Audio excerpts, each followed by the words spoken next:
bienvenue sur mes livres santé. Cette semaine, 3 livres sur la mémoire avec mon coup de cœur.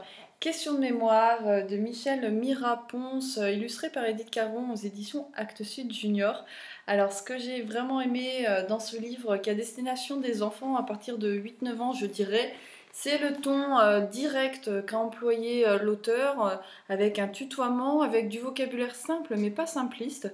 Et elle répond vraiment aux questions des enfants sur, par exemple, comment se fabrique un souvenir, pourquoi est-ce nécessaire d'oublier pour ensuite pouvoir stocker de nouvelles informations. Elle va aussi répondre à des questions vraiment particulières sur les animaux, les plantes ont-ils une mémoire, ou est-ce que l'ordinateur peut remplacer notre propre mémoire, etc. Ma fille de 11 ans l'a lu et l'a dévoré d'une seule traite.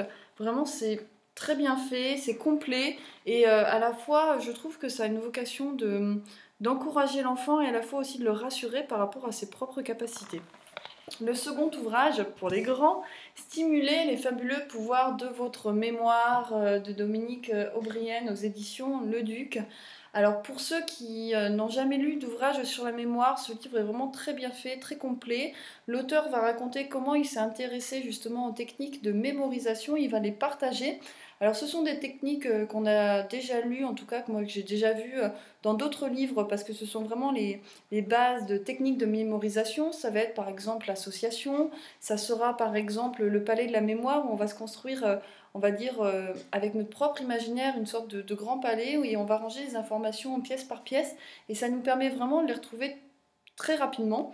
Alors c'est très bien écrit, franchement, je trouve que l'auteur, voilà, c'est fluide, c'est concret aussi, et à chaque fois qu'il aborde une technique de mémorisation, il y a un exercice associé qui permet à la fois de savoir où l'on en est, et aussi comment développer ses propres capacités de mémorisation.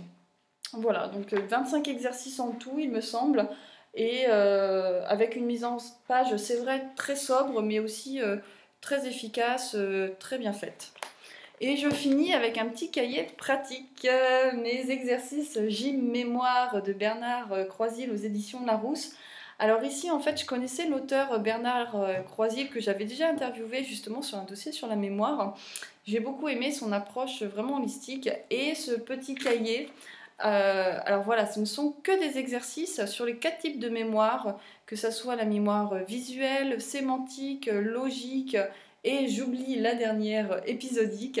Alors ce qui est sympa, c'est qu'il n'y a pas de routine, c'est-à-dire qu'on va passer d'une page à l'autre sans avoir l'impression de faire les mêmes exercices. On est toujours obligé de se remettre un petit peu en question, voilà, de refaire travailler vraiment notre cerveau, c'est ça qui est sympa. Alors évidemment, il ne faut pas tous les faire d'un seul coup, il y en a...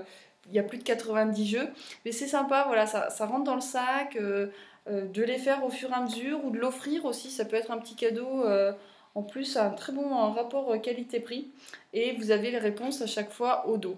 Donc voilà, ça complète, on va dire, les 2 autres premiers ouvrages. Sur ce, bonne lecture, et puis bonne mémoire.